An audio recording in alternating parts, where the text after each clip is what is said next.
નમસ્તે મિત્રો, daily 25 question GK and current અફેર્સમાં તમારું હાર્દિક સ્વાગત છે. તો મિત્રો આજે આપણે વિડીયોમાં જોવાના છીએ ધોરણ 7 છે મિત્રો. વિષય મિત્રો કયો છે? તો મિત્રો વિષય હિન્દી છે અને હિન્દીની મિત્રો પાઠ નંબર 3 છે, જેનું નામ છે કુત્તે કી વફાદારી. જે મિત્રો પાઠ આપ્યો છે કુત્તે કી વફાદારી, તો એ કુત્તે કી વફાદારી જે પાઠ છે, તો એ પાઠનો જે મિત્રો સ્વાધ્યાયના પ્રશ્નો આપ્યા છે, તો એ સ્વાધ્યાયના તમામ પ્રશ્નોનું આપણે આ વિડીયોમાં સંપૂર્ણ સોલ્યુશન જોવાના છીએ. તો મિત્રો વિડીયો પૂરેપૂરો જોજો. મિત્રો શરૂઆત કરીએ આપણે વિડીયોની. તો જોઈએ પ્રશ્ન નંબર 1, ઠોચે પર સે કહાની लिखिए. ઢોંચે પર સે મિત્રો બરોબર. તો અહીંયા લખ્યું છે શેઠ કી ચતુરાઈ. તો જોઈએ કોઈ કહાની એટલે વાર્તા લખવાની છે. તો જો મિત્રો कि वाराणसी नगर में मानिकचंद नाम का एक सेठ रहता था.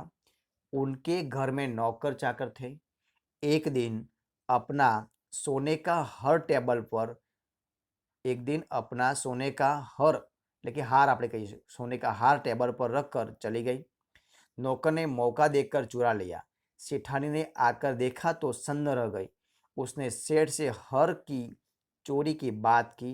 सेठ ने सभी नौकर से पूछा, परंतु किसी ने हर की चोरी कबूल नहीं की. और એટલે हार नहीं, बरोबर છે.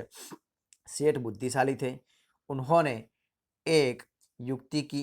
उन्होंने प्रत्येक नौकर को 60 इंच की लकड़ी दी और खा देखो यह जादुई छड़ी है. શું કે એક એમને લાકડી આપી અને ક્યાંક તમે ખાઈને જો આ જાદુઈ લાકડી છે, आज तुम ले जाओ, कल लाकर मुझे दिखाना.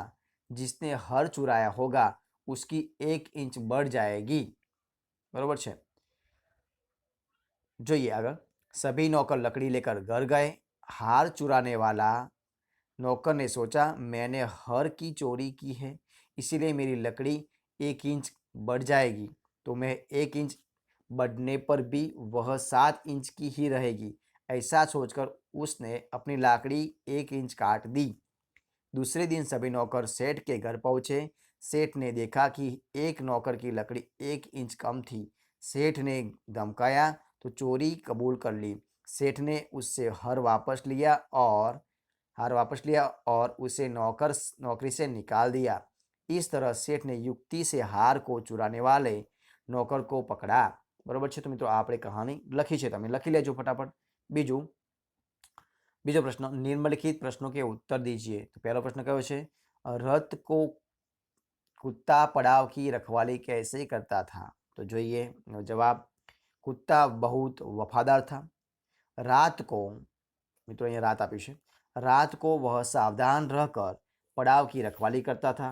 अगर वह चोरों को देखता तो भौंक भौंक कर दूर भगा देता था. मित्रों અહીંયા रात આવશે, बरोबर છે. तो અહીંયા रात को कुत्ता. अगर બીજો प्रश्न, सेठ ने बंजारे के साथ कौन सी शर्त रखी. तो એનો જવાબ છે શું છે?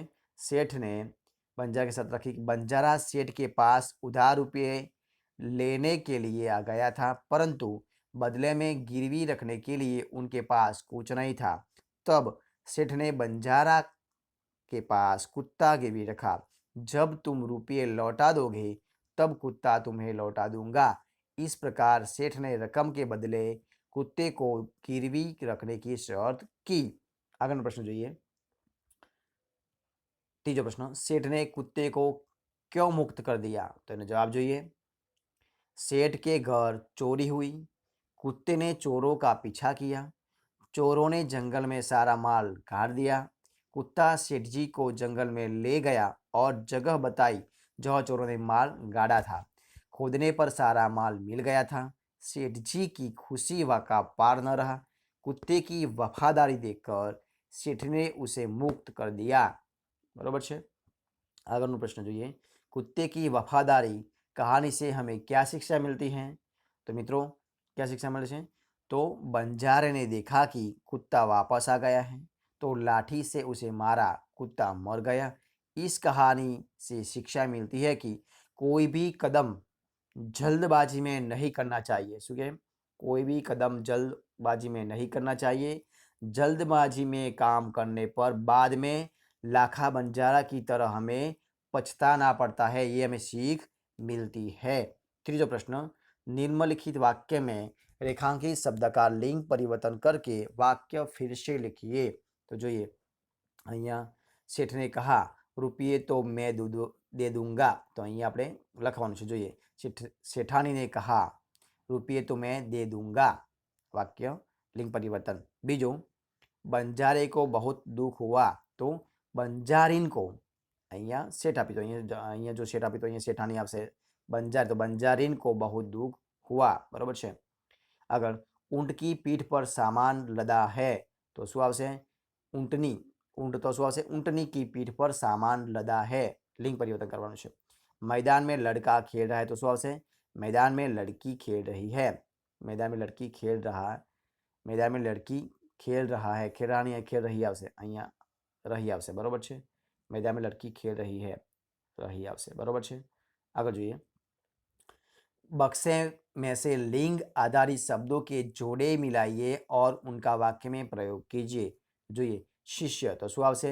शिष्या, शिष्य गुरु की सेवा कर रहा है, शिष्या गुरु की सेवा कर रही है, बरोबर છે।